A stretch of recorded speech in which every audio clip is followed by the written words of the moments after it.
নমস্কার, কেমন আছেন সবাই? আমি সঞ্চিতা। আজকে আবার একটি ছানার রেসিপি নিয়ে আসলাম। তাল শাঁস দিয়ে ছানার তরকারি।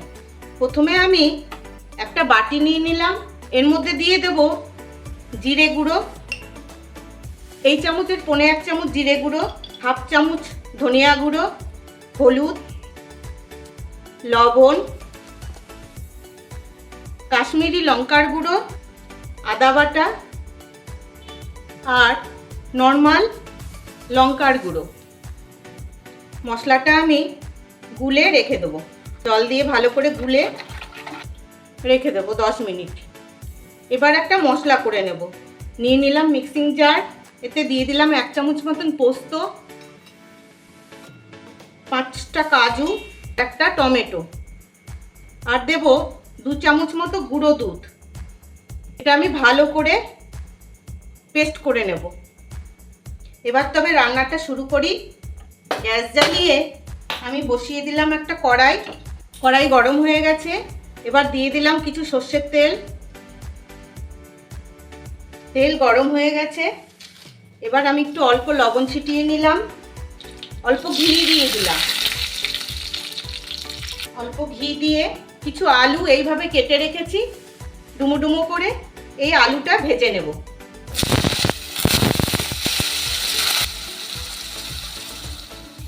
আলুটা ভাজা হয়ে গেছে, একটু বেশি ভাজা হয়ে গেছে। কি আর করা যাবে, ফেলে তো দিতে পারবো না।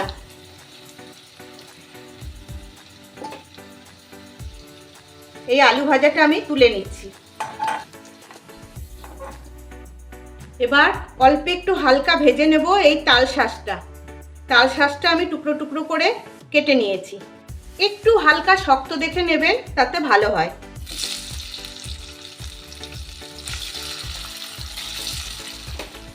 তাল শাঁসটা অল্প ভাজা হয়ে গেছে। এবার এটাও আমি তুলে নেব। খুব হালকা ভেজে নিয়েছি। এবার আরও 1 চামচ মতো ঘি দিয়ে দিলাম, অল্প। এটা খুব ছোট চামচ। ঘিটা হালকা গরম হয়ে গেছে। এবার দেবো একটা ফোড়ন, তেজপাতা, শুকনো লঙ্কা, সাদা জিরে, ছোট্ট একটু দারচিনি, লবঙ্গ, 1 টুকরো জয়িত্রী, এলাচ, ছোট এলাচ। ফোড়ন ভাজা গন্ধ বেরিয়ে গেছে। এবার দিয়ে দেবো এই মশলাটা ফুলে দেখুন ডবল হয়ে গেছে।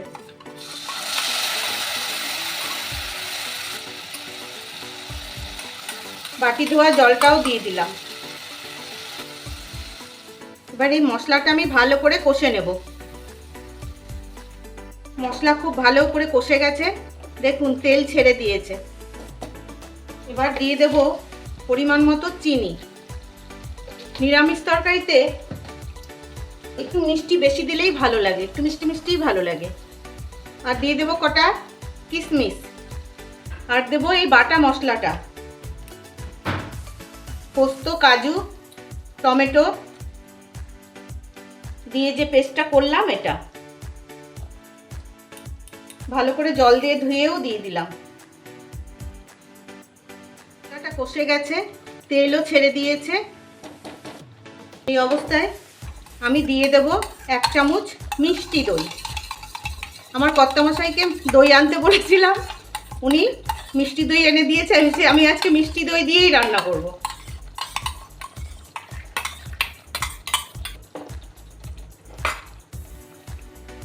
এবার গ্যাসটা সিম করে এই দইটা আমি কষিয়ে নেব।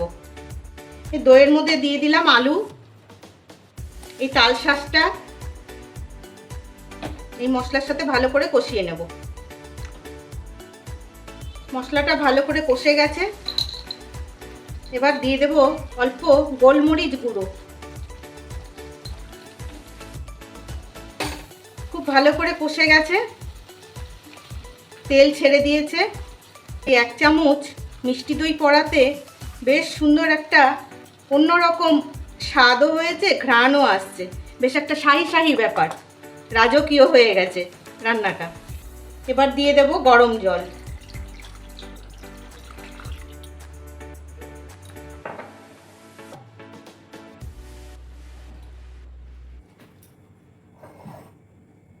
দিয়ে দিলাম পরিমাণ মতো গরম জল। বন্ধুরা, একটা কথা, আমার রান্না যদি আপনাদের ভালো লেগে থাকে তবে যদি ইউটিউব থেকে দেখেন তবে একটা সাবস্ক্রাইব করে দেবেন, আর যদি ফেসবুক থেকে দেখেন তাহলে একটা ফলো দিয়ে রাখবেন, আর শেয়ার করে সবাইকে দেখার সুযোগ করে দেবেন। তবে আমি যখনই রান্না ছাড়বো খুব সহজেই আপনাদের কাছে পৌঁছে যাবে।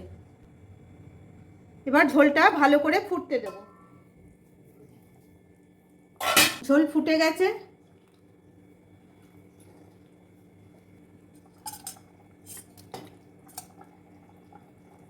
আলু, তারপরে তাল শাক সব সেদ্ধ হয়ে গেছে। এত পিছলে যাচ্ছিস কেন? এই যে সেদ্ধ হয়ে গেছে। এবার দিয়ে দেব ছানা ভাজা। আমার এটা বাজার থেকে কেনা ছানা ভাজা, মিষ্টির দোকানে যে ছানা ভাজাটা কিনতে পাওয়া যায় ওই ছানা ভাজা।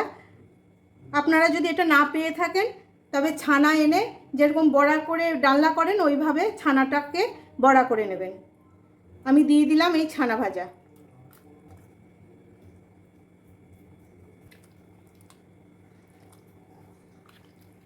ছানা ভাজাটা দিয়ে আরও 2-3 মিনিট ফোটাবো। ফুটে গেছে ছানা। আর ঝোল শুকোবো না, কারণ এই ছানা অনেক ঝোল টেনে নেবে। এবার দিয়ে দেবো 2টো কাঁচা লঙ্কা, অল্প গরম মশলা আর অল্প ঘি দিয়ে গ্যাস অফ করে রেখে দেবো 2-3 মিনিট। তৈরি হয়ে গেল তাল শাঁস দিয়ে ছানার ডালনা, ছানার তরকারি, ডালনাও বলা যায়। কেমন লাগলো জানাবেন, ভালো লাগলে কিন্তু অবশ্যই জানাবেন, আর আমার পাশে থাকবেন। তবে আজকের মতন আসি, আবার আগামী দিন দেখা হবে।